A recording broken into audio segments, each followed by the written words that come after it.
I'm just gonna keep it 100 on here. A lot of us, hate to see us do good. Mostly see ourselves do good. So I commend y'all on the fact of keeping it going, because it's hard. And you use the word that I really want you to throw out there, which is work. People see the good sides of a relationship and things like that. Oh yeah, they holding strong. This is work, y'all. It is. Work. It definitely. Work and trust. I'm gonna say, because it kind of pick up some. You gotta trust when you say one of y'all deal with the situation at your home. Then the other one be bringing together, but you got to be able to trust your spouse. To deal with situations and make it work.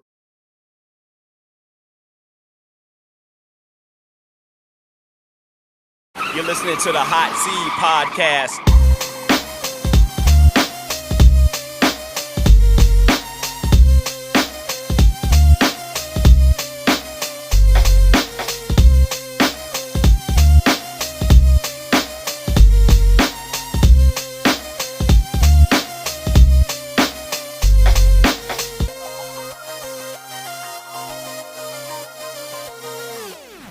The Hot Seed.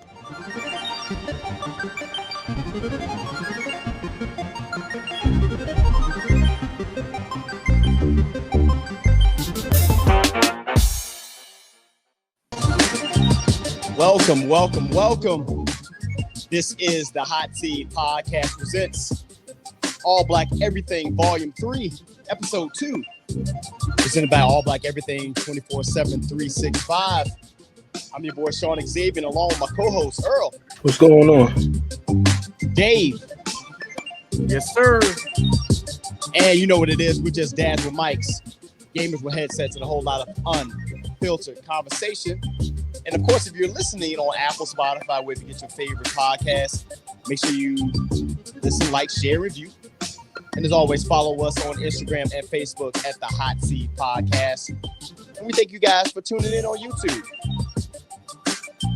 This evening, or this morning, or however you listen to us, we want to welcome our two special guests for episode 2 of All Black Everything.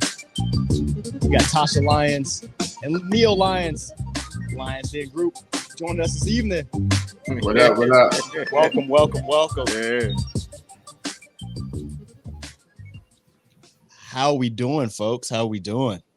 I'm doing good. Great, man. Great. Glad to be here for sure. Absolutely, man. We said coming into this series, this volume 3, this is going to be our biggest All Black Everything series we've done so far, considering that we're going to be stretching these things from June to July, and we have a plethora of guests, a mixture of everybody. So we hope for each episode it just gets bigger and bigger each and every time. Salute to Sadir and T-Rex from episode 1 who was out. That episode is out right now on YouTube and all of our podcast platforms. But let's get right on to it, folks. How was our weekend, man? How are we doing? Our esteemed guests, how we doing? Pretty good. Busy as always for me, man. Basketball in the gym, doing what I be doing, man, with the boys. That's about it, all the time. Absolutely. I mean, you posting the kids up, or what are we doing? Yeah, what you mean on social media or on the block? On the court. That's what I'm talking about. Oh man, that's easy money right there, man. That's easy. I ain't even gotta talk about that. Let me ask, how many times when you as a coach, you go out there and someone like they're not doing it right or something like that, you be like, let me show you how it's done. And then they looking at you like, coach, you ain't got nothing. Then all of a sudden you walk away from that, be like, you show them that old man strength, all that other stuff we do. Yeah, that's every time. But I think I got it still. And then they start showing me up, then I just go right to the block. And I give them the old man strength. I don't even play no games with them, because one thing I'm not gonna do is let a kid beat me, man. What happens? Then he comes that means for the being gay. I was just about to say that. With an Epsom salt. I moved up to Tiger Bomb now. I need my Tiger Bomb. I got it. Yo, shout out to Tiger Bomb, man, because that is money each and every time, to say the least, man. What? Look, I asked that question because I know how it is. So I coached football for about 6 years, man. And so whenever I would get to one of my guys, especially if they're a receiver or something like that, and for us, they're receiving, I'm going into the corner position, I'm teaching them, how to jam or how to beat coverage off the line. So, of course, they're strong, strapping young men. And all of a sudden, I said, hey, look for that jam off the line. And I always have the one be like, yeah, I got you, coach. Footwork. And they get that one grown man jam off the line. And you get that one little slave tear come out their eye, be like, all right, coach, you have to hit me like that. Right. Change their whole mindset. So that's when I go back and be like, so let's try this again. So yeah, like salute to all the coaches, man. Salute to all the coaches out there putting in their real work, man. Yes, sir. Yes, sir. Yes. Gentlemen, Dave and Earl, man. How you guys weekend, man? Or week, rather. Week. It's been busy, man. I don't know. I'm just counting down, man, because I tell you, my kids graduate on Friday, so so I'm done. Yeah, can't wait. I'm in education, so I'm talking about. I'm about to say he works in the school, y'all. So. Yeah, they working my nerves. The little bit I got left, so I'm done. Hats off to you. I don't know how y'all do the school system. It's changed since I've been in. So you get the kudos. Yes. Listen, a lot of alcohol and some prayer. They go hand in hand. Yeah, absolutely. Alcohol and prayer. Alcohol and prayer. Hey, they give you turn water into wine, so go hand in hand. That's for sure. Hey, me and the missus, we shot up to New York, spent some time with the family. Okay. On a all-white cruise type of boat ride, real quick. With our OES sisters, the Eastern Star Sisters, for people that know about that organization. And great time. Made you feel like you weren't in New York for a good minute. If you've been out in the Freeport area of New York. Okay. So the air quality was fine. I'm about to say that all white turned into an all yellow. And then turned into charcoal. Okay. The charcoal color. All white turned all yellow. Yeah. But yeah, it was definitely a great time. I need to get out there more because, like I said, I never really went and hung out in that Freeport area, and it's a little bit different than what we know of New York and the city and stuff like that. Right. So just a good time, and then came back down. But the drive back down was a little different because if people weren't paying attention to the news, I was stuck in that traffic of I-95 and the Philadelphia collapse. Oh wow. Man. I heard about that. That was crazy. So we kind of had to go through Philly and then come back around on the 95, but we made it. So nothing. Glad you're here safely, man. Yep. How was your weekend then, Sean? If you catching up with us, I think you in there. Nah, you're not in there. You're muted. Can't hear my man. You're getting a good talk. You're getting a good talk going too. I hope you remember it. It sounds interesting though. Look interesting. He was in it. Interesting, man. Let's see if he catch up there. Sean, you still there? He froze. He might have to read up. Make sure the mic is not in mute. Earl, what school you at though, man? If you don't mind me asking. Yeah, so I'm in Jersey, but I work at a charter school in Trenton, in South Jersey. A little small charter school. I used to be in Newark. I was working at at KIP. So they got them around the country, but yes, a few kips out. Yeah. Well, let's do this while Sean trying to get it together because I know it's still going. Let's just jump right into things, all right? Yeah. And I know one of the things I want to talk about has nothing to do with any type of real estate or different things that you might hear on a podcast for y'all. I want to talk about these children, man. Okay. Y'all got 3 beautiful kids. Y'all got a dog. 2 which is a child. We ain't you got 2. We ain't gonna talk about the dogs, Dave. Because of him. We gonna talk about the dogs, bro. Maybe I do need to go get something to drink. Right. That's about to be an argument. Y'all gonna see us argue here. This is the time to do it because trust me, y'all don't realize how similar my household is to yours. Minus a couple children and other responsibilities, but I'll just feed you in this sense. And I think this is why Tasha and I got along right from the get-go. That black love is contagious. You know what I mean? And I've been with my wife since it's been 25 years, since 98. So she was my high school sweetheart. You know what I mean? So we're gonna go into that talk and that breakdown, and them knowing you better than you know yourself. We'll get into that conversation. Yeah. But it's really the fact of keeping that household, that community as one. And that's how I kind of lead into that Lyons Den Group, because what people don't realize is, you know, we talk about Black businesses. This is all Black everything, and giving back to our Black businesses. You guys kept it in house, and that's what I love about it. That family dynamic with both of you, and then your daughter, and then even with doing things with your son, as far as both of your sons, as far as basketball. It's a tight knit, you know, and we miss that. Yeah, we miss that within our communities. We definitely miss it within our households. So, how's that dynamic, especially building that throughout the years? You go first. Well, I mean, it's difficult in a sense because, like I always tell people, when it comes to Neil and I being together so young, the way that we discipline is different, you know. So, even down to what is it like? Us knowing each other and growing together is a feat within itself, right?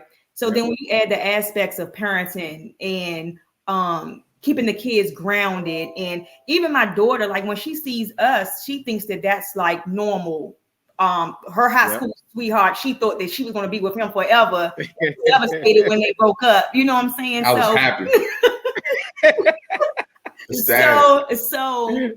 So, you know, showing them that this is, you know, our way of life, but it's not the norm. You know what I'm saying? But we want to make it the norm. We want to make it, you know what I'm saying, where both parents are in the household and stuff like that. So them growing up seeing that is major, and we love that. But like I was saying before, us trying to figure each other out and learning each other throughout our tenure of marriage, you know, it's a difficult feat. I don't know if you want to add to that. Yeah, I'm gonna add to it because she's giving y'all this good old talk. Man, the cookie cutter. Man, give y'all the good. I'm gonna hear with the fellas, man. So I'm gonna kick it to y'all. Real simple and plain. Man, it's hard as hell, man. Like, even to the parents, and you know what I'm saying. She making it seem like, oh, we got different ways of parenting. We do, but she parent the same way I parent with my sons, with my daughter. If that makes sense. She parents hard with my daughter. I parent hard with my son. She hated that I parent hard with my sons. And I hated that she parent hard with my daughter. You know what I'm saying? We both, but we hate the hell out of it because I could say something to my sons like, what the heck are y'all doing? She'd be like this. You ain't got to do that to them. All I did was yell at them and tell them what they're not supposed to be. Different lenses. So like with him, he's seeing it from a dad's point of view, and he has to be tough with the boys. He, you know what I'm saying? I don't know it from that perspective. And the same way with my daughter, I'm hard on her because I know how it is as a woman growing up. I want you to be independent. I want you to, you know, I want you to be mindful of the things and the decisions that you're making, you know. So I'm seeing it from a different lens. So the way that I parent with my daughter is different because I'm looking at it from a woman's point of view. So I think that goes back to what you were saying, Dave, as far as having both parents in the household and stuff like that, or having the father, not even just in the household, but having a father figure present in kids' lives. You know, it makes a big difference because I don't see what Neil see when it comes to Right. It's definitely hard, man. I think we do a decent job with it. It's some things that we feel short on, of course, but I think we do a decent job coming from young as 18 years old, dating each other in high school, to now being 41 and still 40, together. You 41. All right, Hold on now. Go ahead. She got more grades than me though. But anyway, you know, we're gonna keep it like that. But you know, it's a great dynamic that we do decent with. But I mean, like I said, we could do better. But she said it's not the normal. It's the normal for me. Like my parents been together for, you know. Well, I'm gonna say this. Let me say this. Hold on. My birthday is Jamaican, right? My stepfather, I don't consider him my stepfather. But you know, for the term of the conversation, my stepfather came in my life at like 1-2 years old, like pretty much almost just born. So from what I can remember as a child, him and my mom was together 30 plus years. You know what I'm saying? I'm 41. So yeah, 40 since I was 40, 39, 38 years. So pretty much from what I know, that's the norm I've seen. I've seen my dad go to work, bring his check home, take care of moms, do whatever. So it's my norm in all honesty. So me not having both or seeing it would be something that would be different to me. And I guess that makes a difference in how you are in the household. Yeah, that's why I take a lot of your BS and stuff, like, because I'm just like, oh, you know what? But you know what? That's why. Let's keep it. Yeah, I've seen that. So it's just normal. I'm like, okay, I'm gonna deal with your nonsense right now. You know, make this thing happen. Because I'm not editing none of this, by the way. But no, I don't want you to. Somebody feeling my pain out there in this world. They need to hear it, man. Oh, don't edit none of it. Listen, I wanna add something in there just because you kind of went this way on it. You know, and it's good that it's a norm for you, but I will say as a society, it's not. Right. It's definitely not. I agree. And I was having this conversation with a family member, you know, because I was trying to break it down to them without it sounding disrespectful in any type of way. There's plenty of single parent households out there. And I'm not saying a single parent can't hold it down, because they definitely can. They have proven it, whether it's a single dad or a single mom. But I truly believe that a woman can't teach a man to be a man, and a man can't teach a woman to be a woman. I agree. And you know, you can try your best, you can take out all the books and things you learned, but it's a different dynamic. Right. And you know, when you were saying that you parent differently, we do too. You know, even though we're joined together at the hip of how we ultimately come to our goal and stuff, you know, things that she does, I'm just sitting back like, okay, we'll see if that works. But all together, we get back to where we want to be at, no matter who pulls that string. Whether we pull it equally, whether one person does more. And that's the dynamic that a lot of people are missing out there. And that's why I say it's a blessing that Black love is there to, you know, to be a showing force within your household. But what you got to realize is it's not just your household. Trust me, you have those social media people that are just sitting back, you know, they friend you and everything like that, but they are stalking you. They are stalking that love. They're stalking everything that you're doing, every move that you make. They're waiting to hate. I'm going to throw it out there. They're waiting to do that. Yeah. Same people that smile in your face, they push that like button like they're doing something good for you. Yeah. But people hate. And when I say people, I'm just going to keep it 100 on here. A lot of us hate to see us do good. Yeah. Mostly see ourselves do good. Yeah. So I you know, commend y'all on the fact of keeping it going, because it's hard. And you use the word that I really want you to throw out there, which is work. Yeah. People see the good sides of a relationship and things like that. Oh yeah, they holding strong. This is work, y'all. It is. It definitely. Work and trust. I'm gonna say, because it kind of pick up some. Yeah. You gotta trust when you say one of y'all deal with the situation at your home. Then the other one be bringing together, but you got to be able to trust your spouse. Yep. To deal with situations. I'm still working on that. If you don't trust them. He's speaking to you now. I do that out there. You gotta trust them that everything, you know, y'all may talk about whatever with the kid, they're gonna teach that and it's gonna come back. You know what I'm saying? You gotta, but trust and compromise is always the key things that we always bring up with them mergers. You gotta compromise all the time, but you gotta trust each other as well, especially when it comes down to parenting your kids. You have to trust. See, and I say that I'm working on that because I'm so controlling. It's so hard for me to kind of let go and just let things happen without me having so much input. I'm working on it. It's so hard. It is so hard because I feel like, and I'm just being honest, if it ain't my way, it ain't gonna be right. I just feel like. So I'm working on it. She keeping it a buck because she. Oh no! I was definitely going there. But wait till we get to our little leadership get-togethers. We'll talk about that in a second. Anybody else got something?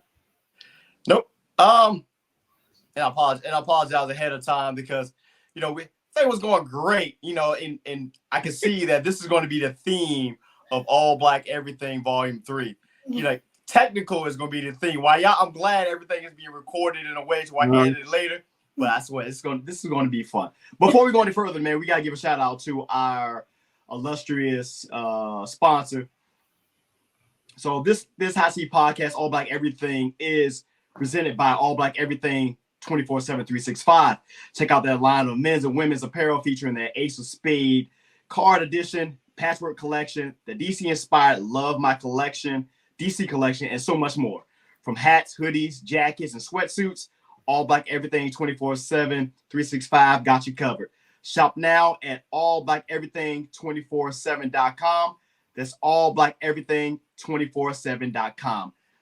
Don't chase the paper, chase the dream.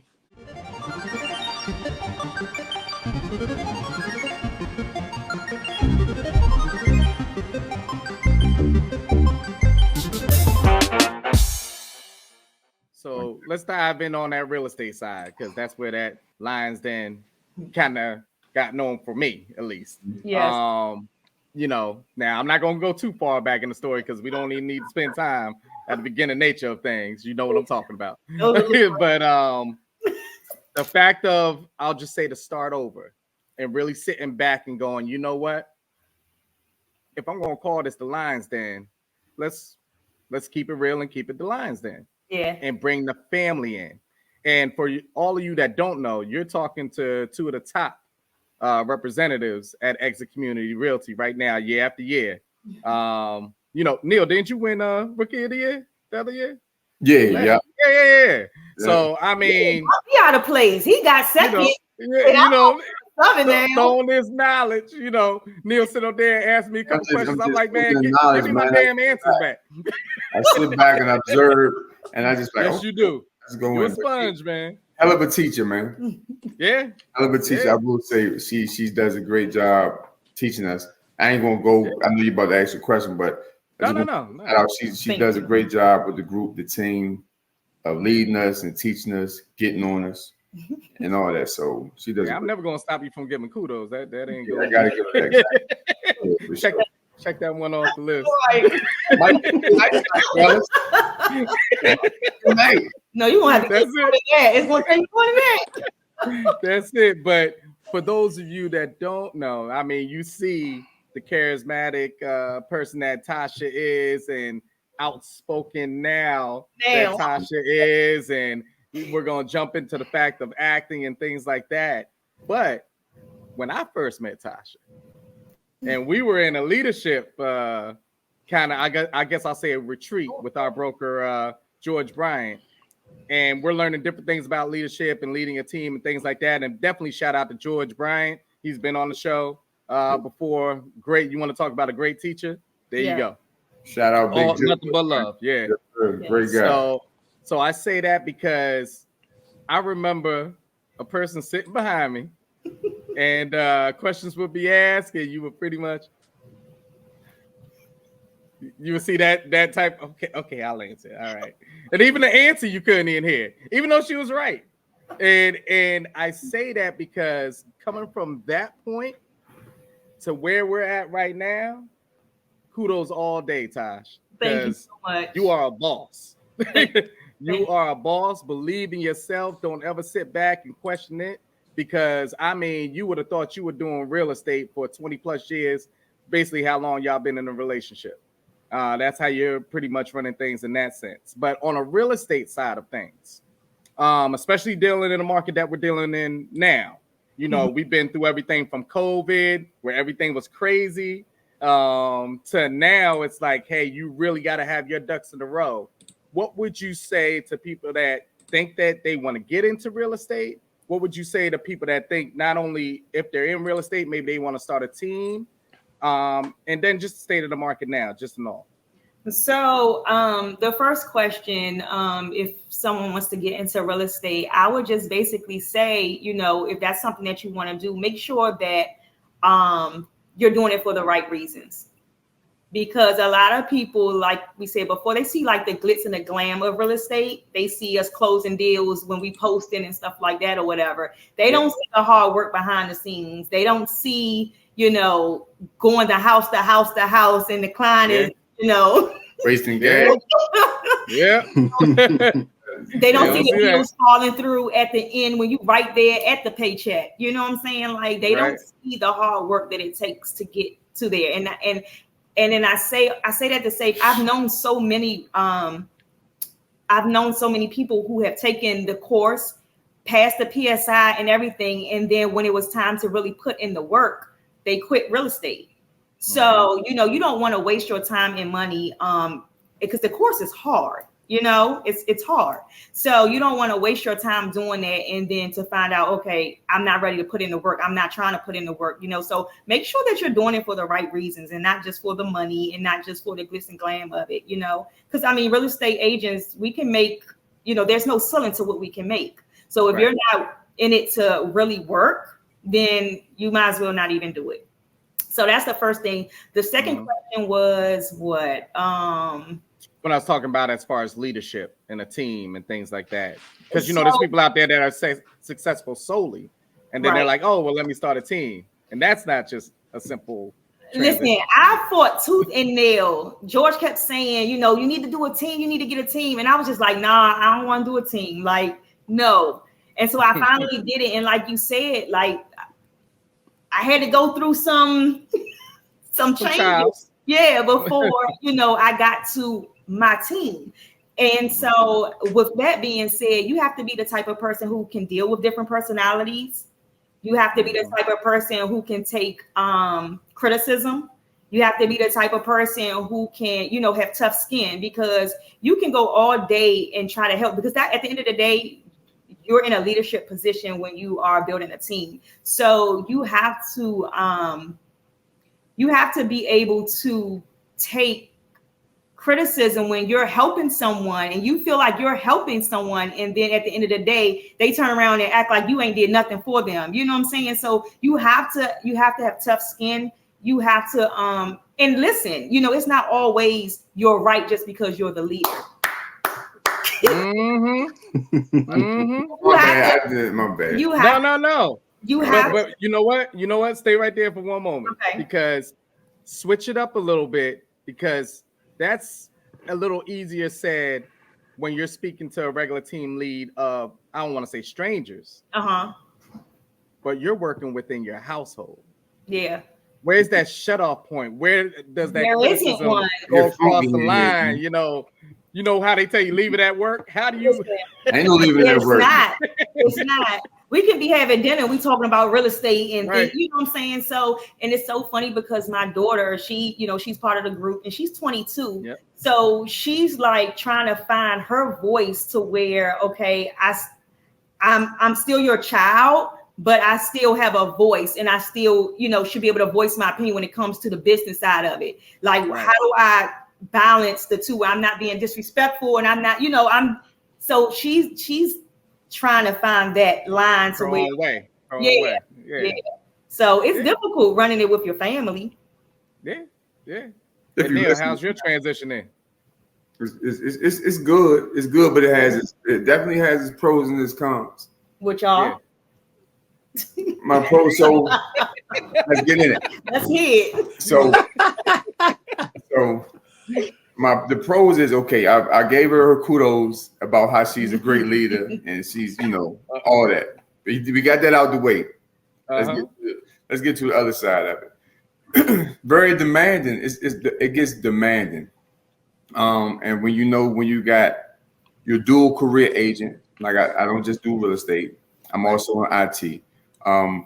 And then I coach my sons. I help train my sons. I coach other teams. I got a full plate, and all my time isn't always obligated or sectioned off the way it should be. And real estate sometimes don't become priority as much as she would like it to be, as much as I would like it to be as well. But that's how my world is set up right now. In a nutshell, I'm his assistant at times. I'm writing offers for him because he's at basketball practice.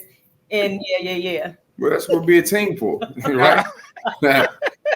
You know what I'm saying? That's pretty simple. But the dynamic for me to answer that question is difficult. I'm not gonna lie to you. It becomes very, very, very difficult because you have to put time in anything that you want to be good at or great at. Right. And I don't put the time in. I could be honest with y'all. I don't put the time in that I need to or should be putting in to be as successful. Even though you may have said earlier that we was in the top and all that. Imagine if I would have put the time that I would want to put in or should put in.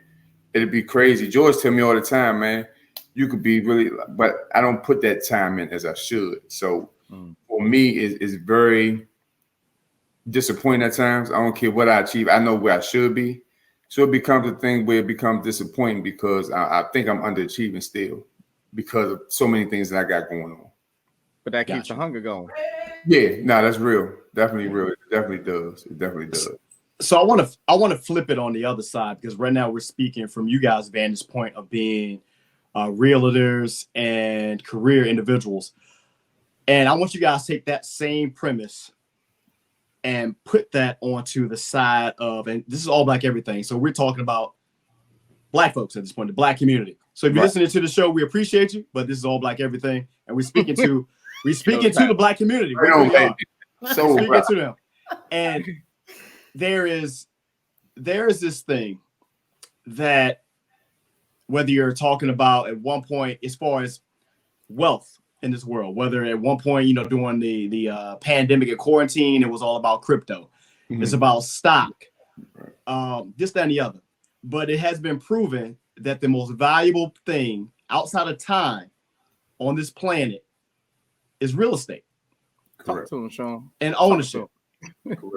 So that being the case, because everything you guys took, whether you're talking about if I was to dedicate myself to a little bit more, I can be even better. Flip that to a person who, if you dedicate yourself to saving credit, stuff like that, you also can be an owner. So I want you guys to take that same premise and why, especially in the Black community, considering that we don't own a lot of nothing, why we should be going down the route of owning a piece of this world. Because in the Black community, not only are we the main contributors to the financial machine, U.S. side, but we also contribute to the overseas financial machine. Most of the stuff you buy on Shein and all this other stuff is from China. Yeah, that's a fact. Yeah. Right. Whether it's hair stores and stuff like that, a lot of that's not owned by us. Right. So I want you guys to speak to the fact of why we as a community.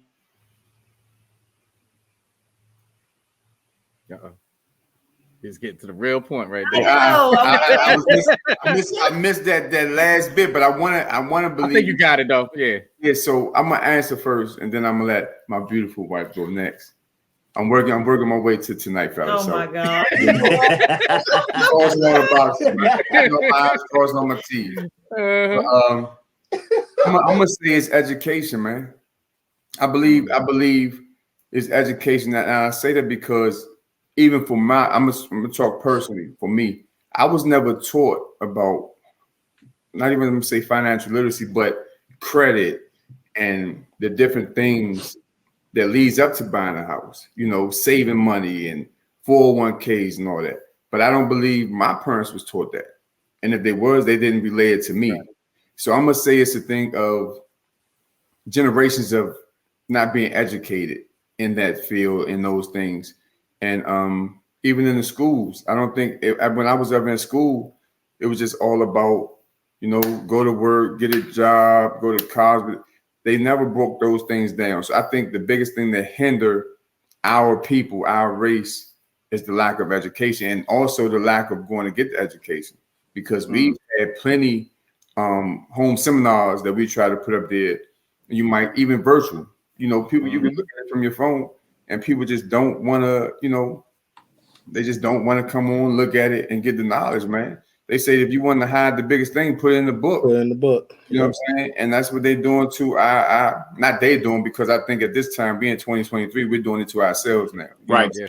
So, but I wonder, why is that though? Generational. You know, I think, like they say, them generational curses or lack of generational knowledge. I'm gonna tell you, honest God, honest truth.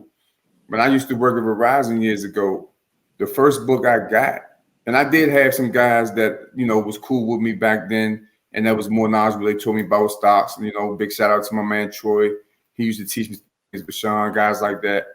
They knew certain things, but the first dude that gave me a book was Rich Dad Poor Dad. It was a white guy. White guy told me, like, and I was surprised, and I read the book, and I was like, damn, you know, more of our guys need to be reading these type of things and getting that knowledge. But I just believe it. For my answer, I know I don't want to draw it out, but it's just the lack of education and lack of seeking the education. You know, why we are so far behind in knowing how much real estate brings generational wealth, man. To me, it's better than life insurance. And I say that because we had this issue with life insurance. We young, we get a 30-year policy. I'm planning on living past 30. You know, that policy is then gone. But I keep this house. This house lasts forever. We die, this house gone. Our kids could take that. Should be paid off by then. They could use that for wealth. You know what I'm saying? So generational wealth in real estate is where it's at. But the lack of knowledge is killing us. I agree. I agree. Absolutely.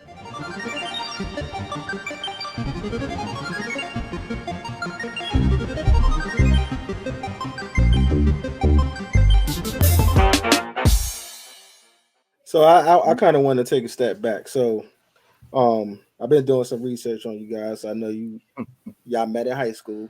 Y'all been married for 16 years. Yep. September 2nd. September 2nd is the anniversary. Yep. My parents was. You should not remind us. Right. Yeah. Hey, listen. You helped me dot my I's across my T's. Take a point off, Dave. Nah, but it's crazy because like even me and my wife, we met in college. And we've been married for 5 years. But congratulations. Yeah, thank you, man. It ain't almost over the hump. You got a couple more to go. You'll be over that hump. But it's crazy because we been do the look back though. Because she in there, so I'm trying to make sure, Father's Day coming. So his whole green screen gonna come down. He said, "Yeah, we've been my bad. Got to keep it happy home, okay? Got to keep it happy home. But we've been together, off and on for like 16 years, So I guess to like the listeners, and it's not easy. How do you guys keep it fresh? Listen, I don't even know. I can't even answer that. I can't. We don't really keep it fresh. Like or keep it going. Keep it going. Keep it going. Be wrong going you on that. You ain't got a romantic goal in your body. And it's Hey, I know I'm I be rendezvousing sometimes. I got little. You don't stay around this long for nothing. That's true. I think the thing that keeps us going is the fact that we're friends first. We have fun together, and I think that takes precedence over everything. Like if you can laugh and joke with your partner and your spouse, I think that's what keeps it kind of fresh, kind of not dry and boring. Right. Absolutely. Don't get it twisted. There's a few times we was looking at listen, let's go ahead. I think I threw my ring at him like 3 times. Man, he said, "Next time you do it, it's a wrap." I haven't did it since. It's been some times where, like, real talk, it was like, this ain't gonna do it. But it was we came to realize that we started out so young, we grew apart. Right. And you sometimes have to grow back together or find a way. Like if you really wanted to work, when you start growing apart, you have to look at it like, okay, if I really want to be with her, I want this to work. See what it is that she's going to, and try to catch it, or at least meet her halfway. Get there so you can make it happen. But sometimes it don't work. Sometimes there are situations where you have to come to the realization that we have grown into 2 different people, and our wants and needs have changed, and that other person just can't satisfy those needs and wants anymore. You know what I'm saying? Right. So it comes a point where that may occur. And I mean, I don't ever want that to happen, but at the same time, as long as I feel like we've given it a try and we fought as hard as we could to, maintain, then, what else can you do or say? But absolutely. Yeah, but so far so good. Don't let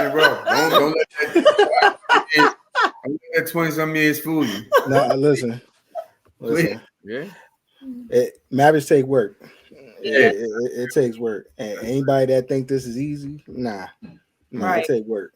But I don't want to scam neither though, because Right. a lot of people look at marriage like, why I want to do that? Why, man, ain't nothing like having somebody that you know wholeheartedly has your back, gonna ride with you through the good, the bad, whether you making money, not making money, right? Saying whether you sick, not sick, like genuinely gonna ride with you. You need somebody like that. Everybody.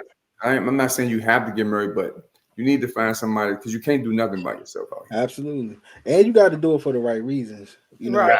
Like I was talking to one of my frat brothers and one of my younger bros, and he just popped the question, and we was having some pretty good conversation, and he it's a 10-year gap. He's 10 years younger than his fiance, so there was a little bit of apprehension on her parents' side because they were very religious, and so is he to an extent, but they were kind of the age came into question. I think they also came at him about his parents, said I'm glad you came from a 2-parent household, which I thought that was wild. That was a wild statement, but it takes work, and that's kind of what I told him. It's not easy at all. Question, man. Y'all the dudes, y'all, it's y'all show, but I got a question, right? Just by you saying that. Trying to take over y'all, I love this. This is real. I got a question, man, because I got a couple people I've heard this from, and I just want to get you guys' take on it.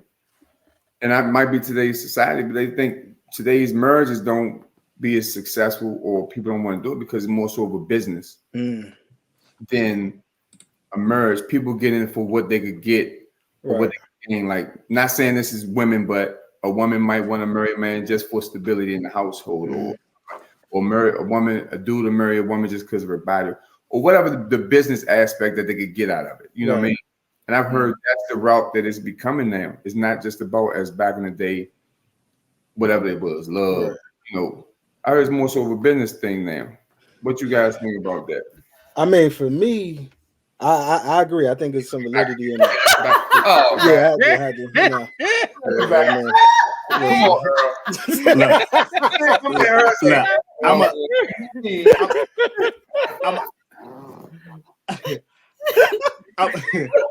Hey Earl, man, we're gonna have to see what's going on.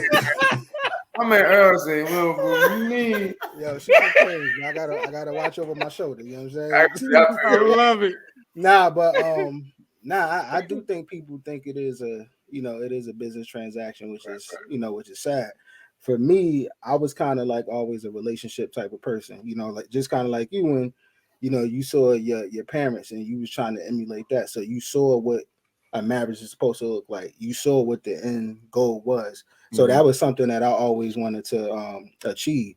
I just wanted to make sure that I was at that stage in my life where I was ready to do that. I think where, sometimes it works for people, sometimes it don't. I wasn't trying to get married in my 20s. Like there was absolutely no way in the world. I know y'all did, but I wasn't.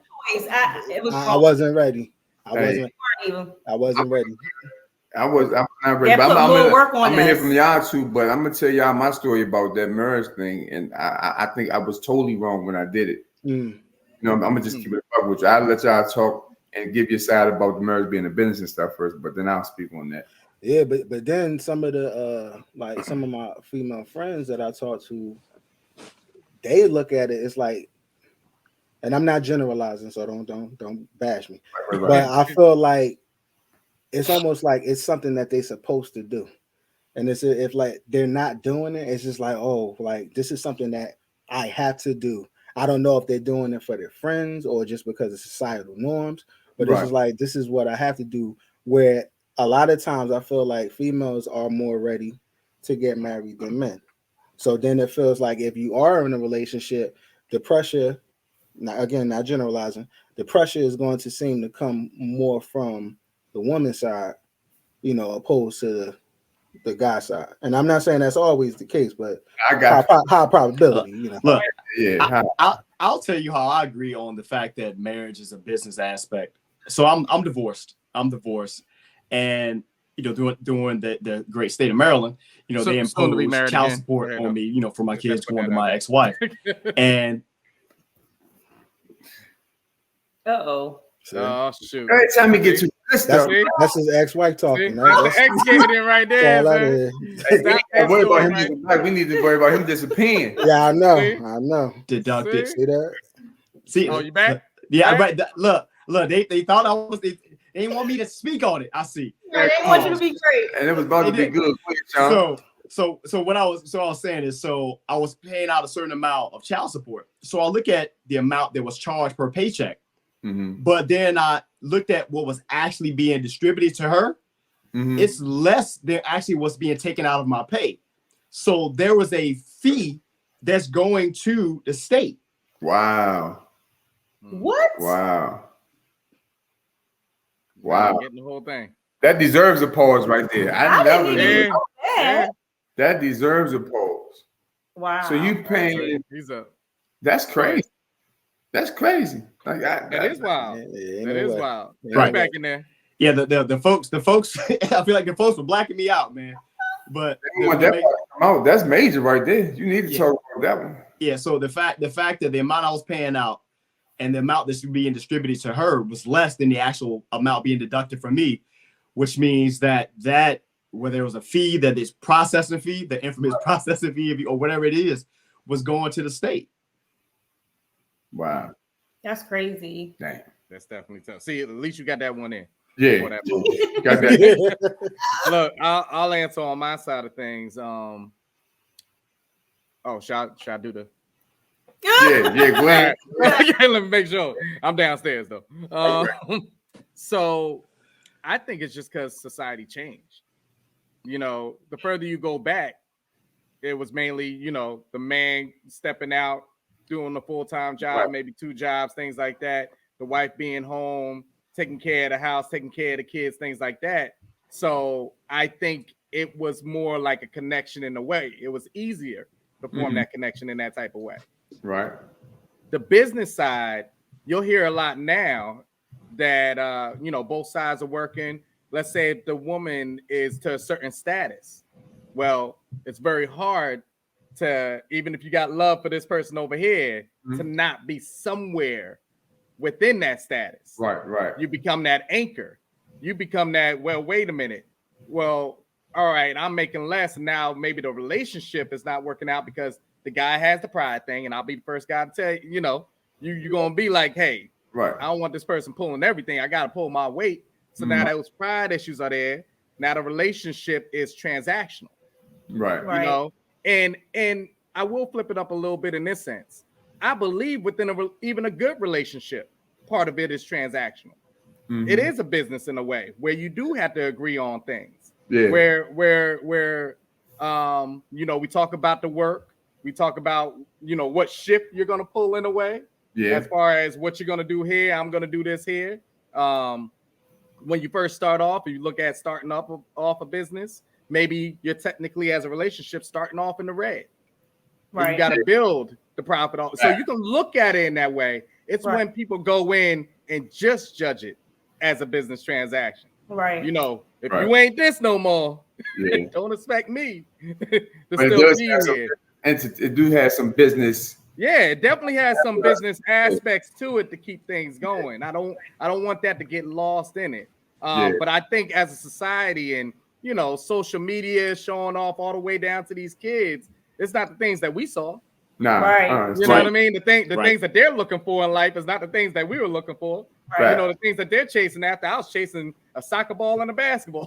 That's what I was doing. That was it. They chasing something totally different. Totally different. No, I agree. So I think it's the whole upbringing. I think it's the things that they have in front of them, the contact they have. It's just a different society. Yeah. So to each their own. To each their own. Yeah. I do have a question though. Tasha, I'm gonna put you on the spot. So Father's Day is coming up. Talk about it. Let me tell you how much they care about Father's Day. Because 2 years ago, Father's Day, I guess it meant something a little bit. Now we got joined with Juneteenth, respectfully. Juneteenth. So they don't care about us. But Tasha, I just want to ask you, do you take care of my guy Neil for Father's Day? I try to. He's not my father though. Oh man.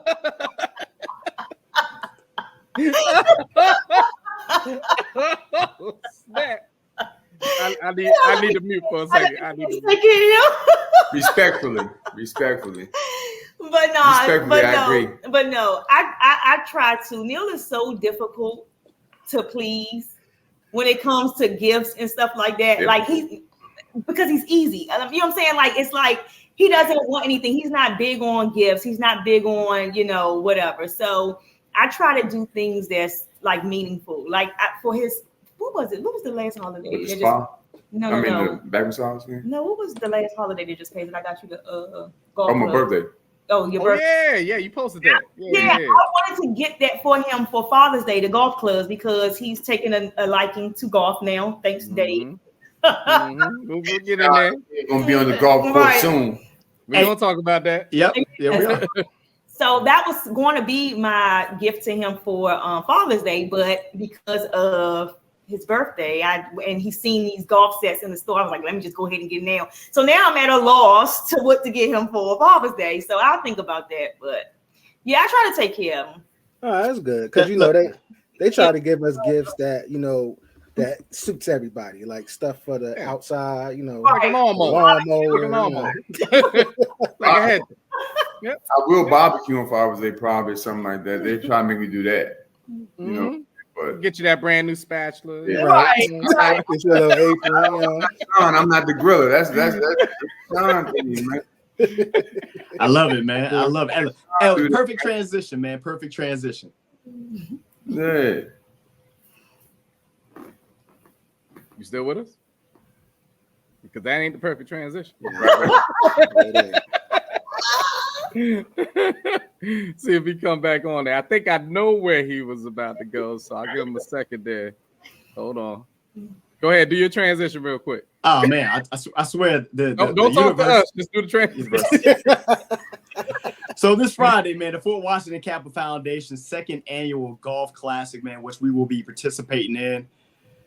It's gonna be a fun time, and the Hot Seat Podcast, man, we are one of the illustrious sponsors of this tournament this weekend, man. It was pretty dope. Congratulations, man. So we're gonna rub some elbows with Uncle Nearest and all these other folks out there. We gotta expand this thing, and maybe we can get a better network to where I'm not glitching out. Because look, you can't see it in my face right now, but the frustration is there. Got that Terramana? Nah, you read. It's so crazy, man. Like I met Neil, man. I had the pleasure of meeting Neil actually on the course, and it was crazy. In that 18 holes, he started off as being a guy I never played before. So by the time we got to the end, you could see like that. I think I like this type of thing. It happened just like that. We went from hitting a couple of golf balls into the bushes to some good full-on strikes, and it was a pleasure, man. It was for sure. Go ahead, Neil. Paul. Me and Sean out there, man. I really enjoyed myself out there that night. Well, that day. Just the conversations. Everybody always say golf is a place where they do business. Business deals go down on the golf course, man. But the conversation just out there with the fellas. Of course, the ladies pulled up on us later on, but right. Fellas, had to crash and just relaxing, hitting a couple golf balls, man, with something different I've never done before. And see, people always ask about golf and why certain people take to it and stuff. And the funniest thing is, golf is in the background of it all. I like the golf game, don't get me wrong, but it's exactly what you just said. Yeah. Take something that takes you away from your everyday stresses for anywhere from 3 to 5 hours. And that's a good thing to have in life, no matter what it is. Like, we'll get into the fact of Tasha doing as far as hairstylists and stuff like that. That probably takes your mind away from things while you're doing it. You're so much in it. Golf does that for me, at least I could say. it's so far away from my regular normal every day. I wish it was my normal every day. Right. That I'm like, oh shoot. When we end, I'm like, oh dang, that's right. I gotta. Oh, that's right. It was like that for me. Although it was painful afterwards, it was painful, man. My back was hurting, the shoulder was hurting first time playing, swinging all the wrong. Man, that's the swing. Yeah, I was hurting, but I enjoyed it still. It was still fun. Man. Girl, you coming down? Nah, bro. I tried it. Okay. It wasn't working for me, man. Okay. I'm a bowler, so that's he is definitely a bowler. Yeah. Okay. That's my golf. That's my equivalent to golf, man. I feel you. One thing, I was speaking with a gentleman, and we were talking about golf and why golf should be taught more in schools. I think we all probably had like a chess club or something. Mm-hmm. And as soon as he gets to It's all the time. We actually had golf in our high school at Bladensburg. I had my cousin. Did you? Yep. My cousin Trey played. We didn't have that. Shoot, our college just got it. Really? Yeah. Forget a high school. Our college just got it. I don't think we were. What's the word I want to say? I don't know the word I want to use. I don't think we appreciated the fact that we had golf, at our school to offer it, because maybe it was because so many people took interest in it or something and they created it or something. I don't know, but the fact that we had it. But shout out to Bladensburg, man. Yeah. My alma mater, man. Great school, man. Got you. Different out here. Different. absolutely. and I apologize, guys. We had a storm coming through here, and it's acting up. It's more yeah. No, it really is up this in this space. You'll be all right, B-Mo. You'll be all right. I will say, just the segue off to kind of informational purposes on that. Pay attention to your funding to your school, because the more that we don't pay attention and things are cut, those are the type of things that don't exist anymore. Because the first thing that are cut are after school or certain programs, music, stuff like that. Yeah. All that type of stuff. The kids don't have instruments unless the parents buy them. They used to provide these type of things. Right. Yeah, Right. So this is stuff that I tell you to very much pay attention to, because when your kids have nothing to do, right, that's nothing but trouble. Yeah. Imagine, Neil, you being a coach and them come in and say, there is no basketball. Yeah. It's not happening. What those kids gonna do? That's why I'm becoming more than a coach now. My main goal is now to be a mentor. I coach. Talk about it. I coach and I love coaching. But on top of the coaching, coaches, I use this analogy. They don't like my analogies, right? It never works. Make it hit. It never makes sense. Okay. Let me get together. Let me try to make this make sense. I always say this. It's like the church. You gotta have the right music to bring these youngers in here. Nobody wants to listen to the really from him. Unless it's Kanye. I don't know. Hey, you know what I'm saying? But they want the Kirk Franklins and all that. They want to be in there. They want to have something. Then once you give them that good music, then you give them the word that goes with it. You know what I'm saying? And that's kind of how I treat mentoring. I just use basketball as just the tool to get the kids in the gym.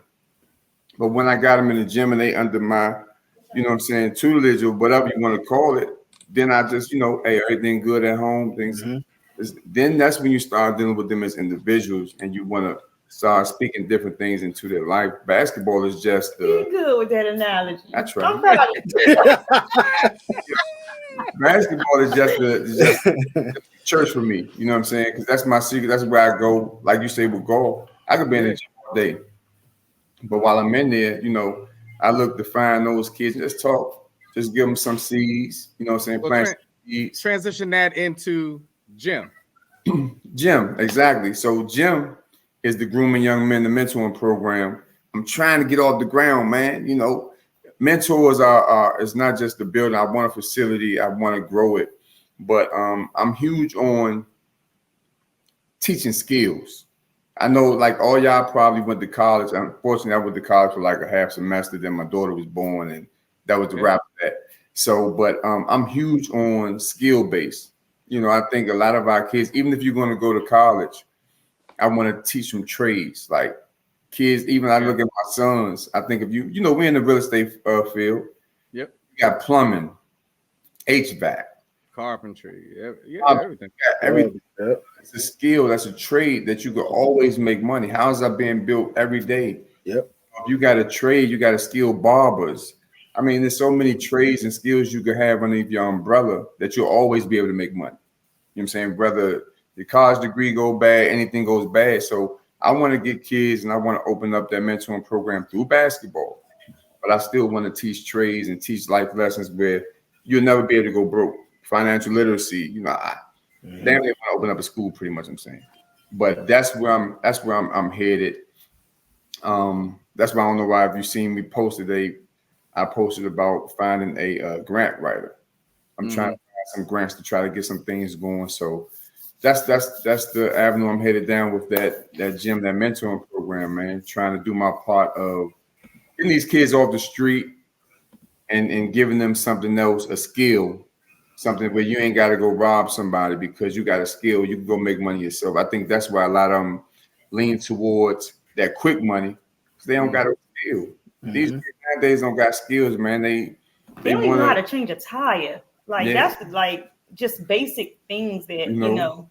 And I grew up with that. Like my uncle John, and all my uncles knew how to work on cars. I never went to a mechanic until like recently, but any Mercedes, Chevy, they all worked on cars. They could fix anything in your house from plumbing to electric. Like I never had to call anybody outside because everybody in my family knew how to do it. Like we was big, just knowing, having skills, having that skill set. You know what I'm saying? So for anybody watching and gonna be listening, you want to reach out to Neil because you have connections within that mentoring world. Definitely reach out to him. I know once we get offline, Neil, because I'm not going to let you talk about it and not do it and not actually make this push. Know that I have some connections within the mentoring side of things, different people that run companies down here as far as mentoring wise. So, you know, just to pick their brains and stuff, because I know that they were where you are at right now, just the drawing board of things. Yeah, I want that thing to go. Appreciate that. So go ahead, break down what GYM is again before we switch up. GYM stands for GYM, Grooming Young Men. Grooming Young Men Mentor. And I use gym because, like I say, I use the gym as training the kids, working kids out, and then we go from there. Like I just get them in there, but then that's half the battle. The biggest battle is when they get outside of the gym. Gotcha. That's dope. That's dope. I like it. And he's so good at mentoring. Like he does it on a daily basis without even having the facility. I know he want to go big, you know, and have the facility and all this stuff, but he does it on a daily, unintentionally. You know what I'm saying? And a lot of the young guys, they take to him. He just has that personality where he can reach the youngins, you know, and he's not. I don't know. He just relates to them on a different level. So I'm pushing him to get this thing going because he's so good at it. And that's half the battle with these kids. You know, I work with his youngest 5 years old and as old as 18. And, you know, especially with these high schoolers, if you can't relate to them and you can't talk their talk, you can forget it. And that's why I was feeling what you were saying in terms of that analogy that you used with the church. It's like, I got to play the music they want to hear, you know, to let them know that I'm all right. Sometimes you got to get to their level. Sometimes we think it'd be too big. Nah, man, you ain't never too big to save with young kids' life. Absolutely. Never too big. Bars. Never. Absolutely. Yeah. So, of course, this is the Hot Seat Podcast, man, with your boy Sean, Earl, Dave, and our featured guests for episode 1 of All Black Everything series. We got Tasha and Neil Lyons of the Lyons Den Group. And of course, we got a segment of the Hot Seat Podcast where we do not so breaking news, where we just drop news that you didn't know was going on. Earl, Eric. I called you everything but your name, Dave. You ready? Yep. It's fine. You're a parent. You're a parent. You're a dad for real. I know. You're lying. You ready? Go ahead. Let's go.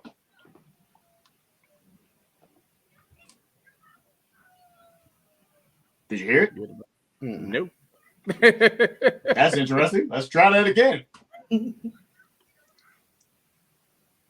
It's there. All right, so yeah, not so breaking news. Not so breaking news. That is the not so breaking news right there. Right. Hey, he said the key word was technical for today. Right? That's it. For this not so breaking news, and don't start laughing early. All y'all on the line right now. There is a surgery out there called a limb lengthening surgery that can add on 5 inches to your height. So it is achieved using the body's own capacity to create new bone, as well as the soft tissues, ligaments, blood vessels, and nerves that surround to support it. There is somebody out there, and we will have this attached to the episode, that paid $27,000 for a leg lengthening surgery to change the way I see myself.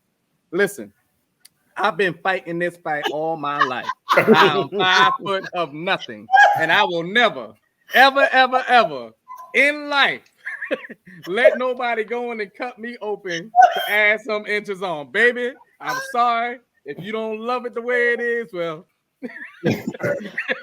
that's just what it is, man. I can't do it. You know, you see the people out there now, they got the fake beards, and one day they didn't have nothing on their face. Now they got the whole wrap around.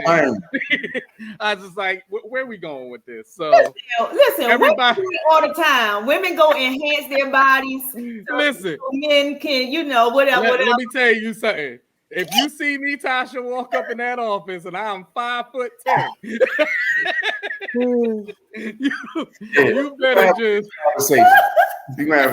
First off, I'm going to Neil because I'm playing basketball. Second off, yeah, you like that girl from I'm Going to Get You Sucking. Oh my God. No, but it's real, man. 27,000. They can stretch you out as far as 5. The thing that got me with that is you gotta keep getting it twisted or something. You gotta go and they just keep expanding it or something. Listen, forget all that. Did you hear the breakdown of as well as soft tissues, ligaments, blood vessels, and nerves that surround? Is that even healthy? It can't be. Not where you supposed to go in at. First of all, I drive a Mini Cooper. Ain't no way in the hell I'm trying to get no taller than what I am right now because I won't fit in that motherfucker. That's your fault. Right now. You made that choice to do that. That was your fault. Open the sunroof, man. Listen, that's where we are in society. That should tell you where we are in society. Right? Yeah, that's where we at. That's where we at. Man. Not so breaking news. Oh my God, man. Oh man. And of course, man, this podcast wouldn't be what it is, man, if we hadn't taken our Xbox Live conversation during the quarantine and bring it to the podcast world. Now we just talk about getting tall as hell for no damn reason. I guess. So of course, man, you can find me on Xbox Live, man, under Sanaa 2X, man. Xbox did a bunch of reveals at their Summer Fest or Game Fest the other day. And it's quite interesting. If you guys are still gamers, I'm still a gamer to this day. This whole pod panel is. I've been playing the hell out of Street Fighter 6, which has been, it never gets old, to say the least, along with everything else under the sun. So Sanaa 2X, man, on Xbox Live. All right. Well, it's the storyteller. I'm still rocking on my 2K. I still rock on my Madden, PGA Tour. A game I'm excited about coming out. I just saw the trailer today. Is the new Star Wars game. Star Wars. Yes. Yes. Outlaws. What is it? Outlaws. Yeah. It looks real. It looks like a movie. But I'm not surprised. I think it's supposed to come out next year. Yep. So that's going to be a big thing. And then I also saw an announcement, and I'm going to actually pull the article so you can put it up here, post it up with the episode, Sean. There's an article about the new Grand Theft Auto that they're working on, talking about the cash that you get in the game may convert into real cash in real life. Oh, wow. No, I can play Grand Theft. I like Grand Theft. Everybody can play Grand Theft. The cash in the game relates to real life. Rob people and actually get the money. Hey, we gonna figure this out. There's a lot of things that Grand Theft. Hey, to get money. I'm willing to bet this turns into some type of crypto. I'm willing to bet it has some type of conversion. I gotta look into the article more, man. I gotta look into it more. GTA coin. What you got for us, Eric? We're gonna buy me some of them tall legs. Go ahead. You're stupid. Yeah, I'm with that. Just as long as you don't lose your own money, I'm good with that. But nah, NJ Fatboy 973. I don't have time to play games. Again, I'm in school, so that's taking up all my time. So. Yeah, I'm going back for my doctorate, so I don't know why I did that. Congratulations, man. There you go. There you go. Stop being humble, boy. Nah, I ain't trying to be humble. That was the worst decision I made. This shit kicking my ass. You gonna be good. Kicking my ass right now. So. And real quick, I know we didn't touch on it, so I just want to sneak this in if I can, real quick, Sean. Yeah, go ahead.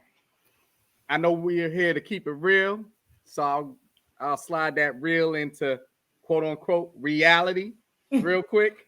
Tell us the pros and cons of you guys being within Love and Marriage DC. You want to answer that? You don't want to hear me answer. Listen. Watch the podcast. I might say a couple bad words.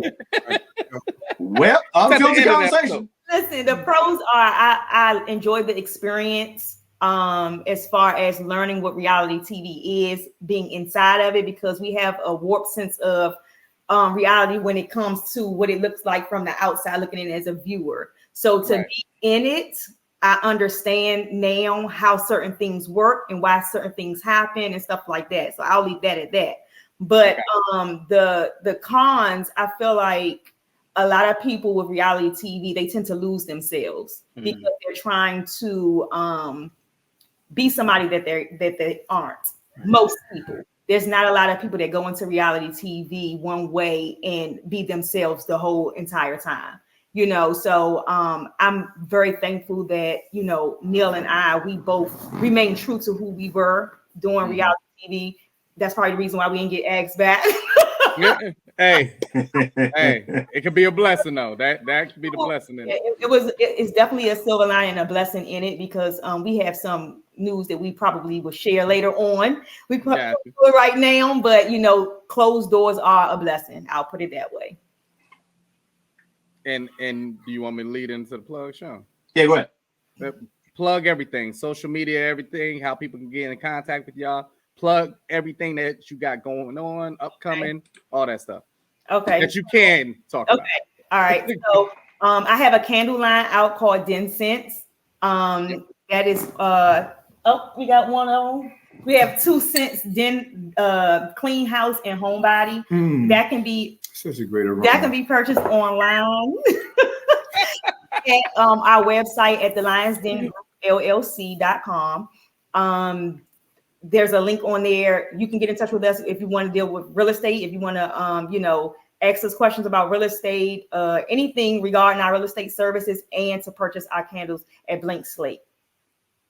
What else? What you got going on? You ain't acting? You gonna do your acting? I know. Okay, I have acting or whatever. I got a couple shows that's coming out. Swagger, I'm in that, but I'm background acting in that. So that'll be acting.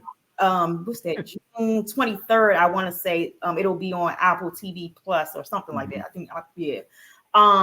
But then I'm going out to Philly on the 19th through the 22nd to film. I have a supporting role for a series called what is it called? Next Tuesday. So I'm looking forward to that. My daughter, she's not on here, but she has a clothing line called Naughty by Nature.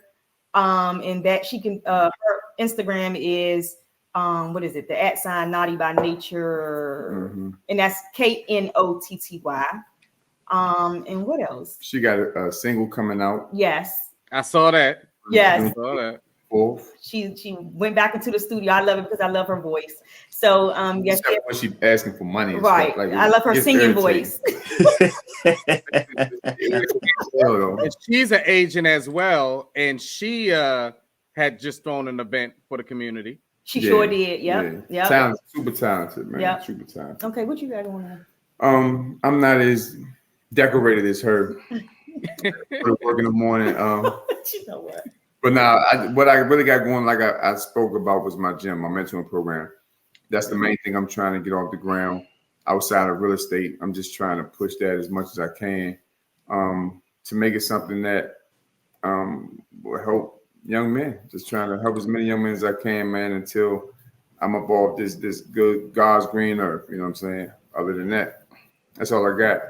Absolutely. Hey, that's it right there. I just want to say, I definitely appreciate y'all. Like, I don't know if y'all know y'all out here, like, really doing the thing. Like, y'all are an example, you know, to even people like me, you know, who young married, you know, and you just showing us like the realness, you know, and the authenticity of, you know, marriage. You know, y'all don't sugarcoat nothing. Y'all keep everything real. Like, I just met y'all and like I feel the realness, you know. So I definitely, absolutely,